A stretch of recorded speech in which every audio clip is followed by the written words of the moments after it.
Welcome to our weekly deep dive into the Hallyu phenomenon, also known as the Korean wave. This week, Jay and I are tracking 4 major movements, and trust me, there's a lot to unpack. We're talking K-pop's global reach, a serious comeback war between rising stars, the birth of a whole new kind of K-drama hero, and the growing power of influencers. So, let's just dive right in. Okay, so first up, let's talk about a story of just incredible solo power. It's really proving the global dominance of K-pop's biggest names. The big headline here belongs to Jin from BTS, who is just absolutely rewriting the record books. Jay, you have the specifics on just how massive this is, right? Oh, the numbers are totally staggering, Kay. Jin's solo song Don't Say You Love Me has blown past 628 million streams on Spotify. Just let that sink in. And you know, it's not just a big streaming number. This makes it the fastest K-pop song to hit this milestone this year. And this is all happening right after a sold-out encore concert that got rave reviews from major international media. I mean, it just shows his global popularity is at an absolute all-time high. Exactly. And this success story really points to a wider trend. It's not just about the individual artists. The entire K-pop industry is expanding its global footprint. We're seeing major shows like Music Bank planning these huge international festivals.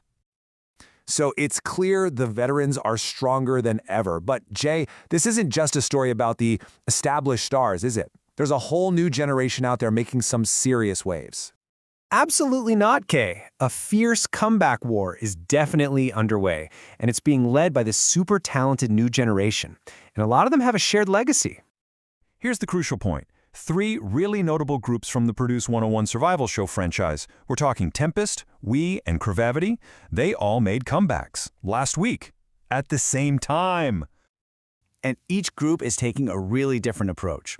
You've got Tempest exploring these deeper, more emotional themes, while WI is celebrating their 5th anniversary, which is huge.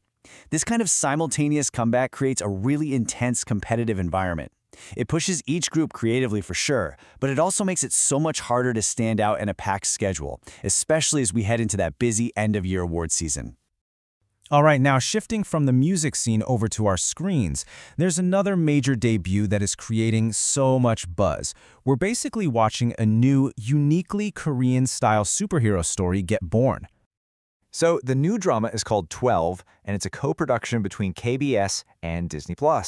What's so cool is that unlike a lot of Western superhero stories that focus on one isolated hero, this one reimagines the whole genre through the lens of the 12 Eastern zodiac animals.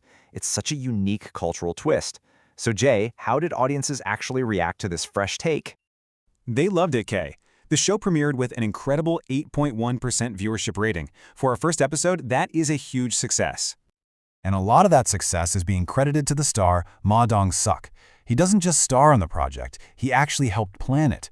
And that signature mix of his action and humor is clearly connecting with viewers. It really signals a real appetite for this new kind of superhero story. Okay, finally, let's look at how the Hallyu wave is being spread on the ground. This week, influencers were absolutely key, connecting with fans in some very different settings. And we saw this play out in 2 very different ways. One was right in the heart of Seoul's trendiest district, and the other was out celebrating rural culture. Jay, tell us what happened in the city first.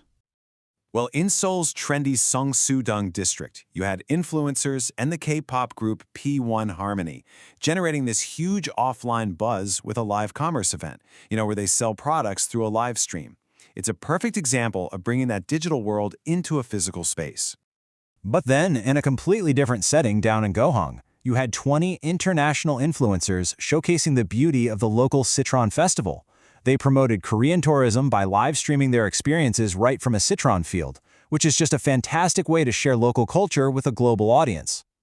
So when you step back, this week we really saw every single level of the Korean wave in action. You had global superstars setting records, the next generation of artists battling for the spotlight, and all the way down to on-the-ground creators sharing local culture directly with the world.